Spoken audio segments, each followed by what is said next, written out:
Hello, this is another bipolar video, and this one's a bit more light-hearted. It's about how knitting and crochet can prevent you from having a panic attack.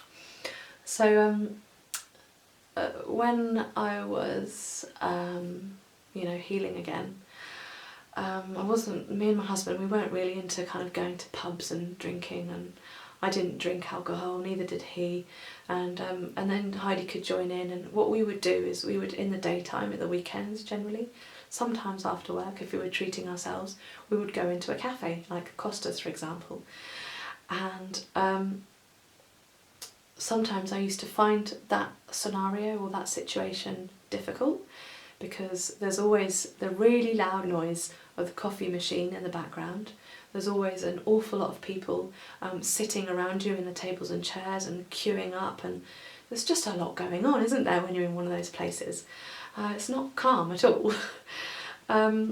So because it was something, I wanted to be there, I wanted to do it with my family, I didn't want to sit at home alone, I wanted to have an experience with them, and I wanted to get out of the house.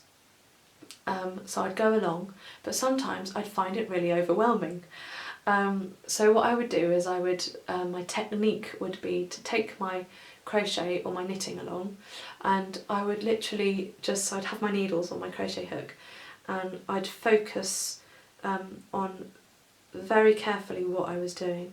So I'd look at my stitches, I'd look at my hook, I'd look at my needles. I'd maybe not even do many stitches, but I'd look down, because part of looking down is you're shutting out half of the world. You're not looking in detail of the people moving around you, and you're not focusing on the noise. You're shutting down a little bit, and that helped me to focus on something, to calm myself, and maybe focus on my breath. And by looking at that, I could just go inwards and just breathe in, breathe out, breathe in and breathe out, and just use that as my technique for calming myself. And if that wasn't enough, I'd close my eyes fully, and then you're totally just blanking everything out, and then that would help also. Then just come into this dark place, and then just try and get over whatever you feel like's coming on with a panic attack. But for me, the most annoying, difficult thing was the noise of the coffee machine. And there isn't much you can do to get away from that. Sometimes I would put my fingers in my ears. And if you really have to, just walk out the cafe, have a deep breath and come back in again. That's another technique. But while we're on the subject of panic attacks, I remember two other things. One was Waitrose and one was IKEA. Now, I had quite a few panic attacks in Waitrose, and I think one of the reasons for it is because, like IKEA, you've got this process of activities and things that you have to do before you pay your money and before you're allowed out the door. So if you have a panic attack during and you haven't paid yet, where do you put your trolley with all your food in? Do you just leave it and walk out? It's a bit of an odd thing to do, just to leave your trolley, isn't it? Do you just kind of deal with your panic attack with your trolley and just stand there with everyone around? Not easy. So yeah, I found these kind of situations really hard. And quite often, if I wasn't feeling great, I'd say, look Robin, I just need to stay in the car on my own, and can you do the shopping please? And quite often that's how we dealt with it. I would just stay in the car, quiet, peaceful, in my own space, concentrate on my breathing, and just have a little moment. And then I wouldn't have to deal with Waitrose.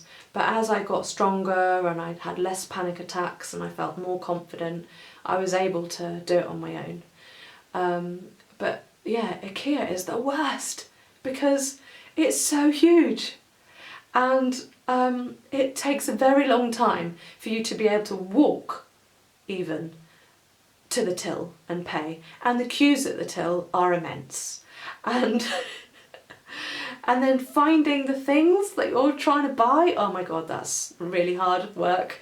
All the boxes look the same colour.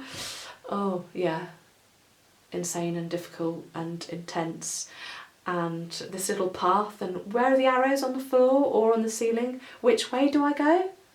Which way can I get out? It's like a maze that you're in, but you're stuck. And there's no windows anywhere, you don't know where the sun is, you can't gauge anything at all, because you're in this fake, sterile environment. And that's another thing I used to hate, is air-conditioned air. You know, because it's recycled and it's not clean, and you feel like everyone else's breath is in there, and you've got all the bacteria, and I just never feel like I can breathe very deeply and very fully if I'm in an air-conditioned space. Oh, that made me breathe deeper.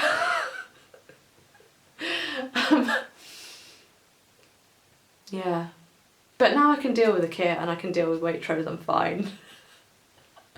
I've got over all that. So yeah, if you're in that kind of situation, what would you do? Maybe take your knitting, take crochet to IKEA. It might be a bit odd if you did crochet in Waitrose, but in IKEA at least you could sit on one of their sofas. Yeah, so anyway, that's panic attacks, crochet, knitting, IKEA, and possibly subscribe if you're interested in this kind of film that I'm doing to do with bipolar and mental health disorders. And I'll see you soon. Bye.